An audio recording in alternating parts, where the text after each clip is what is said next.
On va passer à un autre petit passage. Ça, c'est mon passage préféré.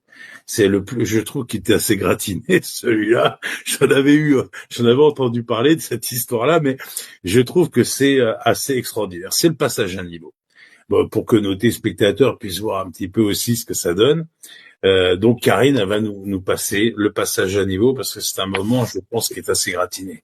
Aussi, du spectacle, hein, messieurs, dames. Oui, être à l'heure. Je vous le dis. Il y a Geoffrey qui amène une copine.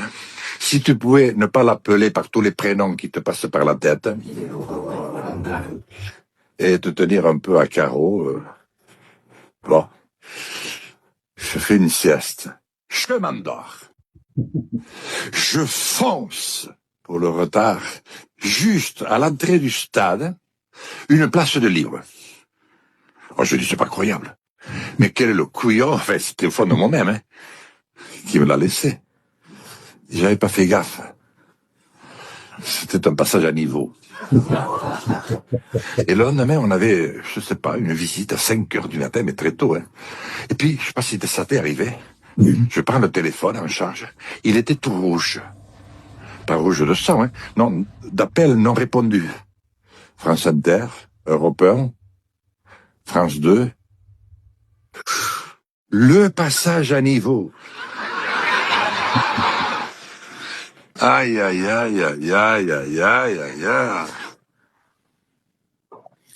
Ah, c'est tout à fait significatif. Mais je pense que vous êtes capable de faire des choses comme ça tous les jours, en fait.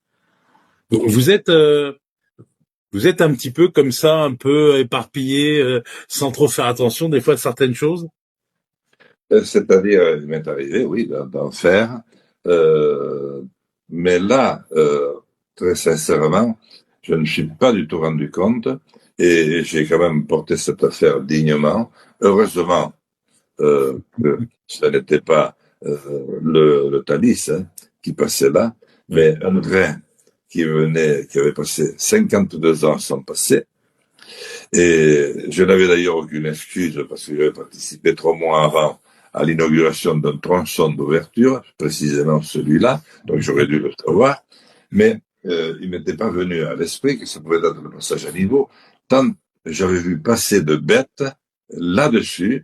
D'ailleurs, les bergers et les vachers qui ramenaient le soir les bêtes, parce que le chemin de fer toujours le plus court, par là, et qui débouchaient sur la route de cet endroit-là, disaient, excusez-moi, mais je l'ai dit, je le dis dans mon sketch, cette pute de ligne, il n'y a que le chemin de fer qui ne passe pas dessus.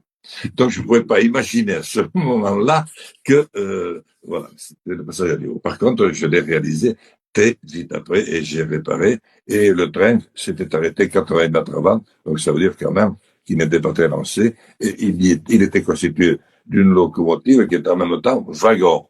Il y avait 2 homo sapiens à bord, le conducteur du train, et il y avait un chercheur sur les passages à niveau qui était d'ailleurs fou de joie parce qu'il n'avait jamais imaginé qu'un jour un député empêcherait le train de passer avec sa voiture. Alors, est-ce que ça m'est arrivé souvent? Oui, quelquefois, mais fort heureusement sans conséquences. Ceci étant, j'ai quand même toujours fait le plus attention possible. Et je touche du bois, mais je n'ai pas eu de pépins graves qui mettent en cause ma vie ou celle d'autrui très, très mal vécu. Voilà. Donc, j'ai quand même toujours fait très attention. Je dois dire que j'ai passé ma vie, sauf la période où je n'ai pas eu de permis, à conduire moi-même. C'est-à-dire que je n'avais pas de chauffeur attitré et j'avais des distances impressionnantes